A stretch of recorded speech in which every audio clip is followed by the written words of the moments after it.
तारण मालमत्तेची बँक कोणत्या कारणामुळे विक्री करू शकते?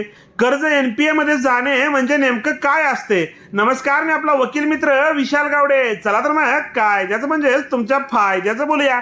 बँकेला मिळकत तारण दिल्यानंतर कर्ज काढले जाते. त्या कर्जाच्या करारामध्ये ठरल्याप्रमाणे हप्ते भरणे हे कर्जदारावर बंधनकारक असते.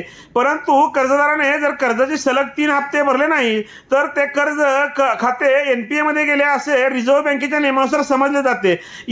एनपीए म्हणजे ज्याला नॉन परफॉर्मिंग असेट्स असे म्हटले जाते. कर्ज खाते एनपीए मध्ये गेल्यानंतर बँकेला तारण मालमत्ता जप्त करण्याची, लिलाव व विक्री करण्याचे अधिकार प्राप्त होतात आणि अशा बँका कर्जदारांच्या मालमत्तेची जप्ती करू शकते. बँकेने तारण मालमत्ता जप्त करण्याबाबत, त्याचा कब्जा घेण्याबाबत नोटीस पाठवल्यानंतर कर्जदाराने त्याचे म्हणणे मांडण्यासाठी संधी दिली जाते. कर्जदार हे हिशोबाबाबत किंवा अन्य त्यांच्या तक्रारीबाबत बँकेकडे म्हणणे मांडू शकतात. व्हिडिओ आवडल्यास व्हिडिओला शेअर करा व कोर्ट कचेरी या यूट्यूब चॅनलला सबस्क्राईब करा.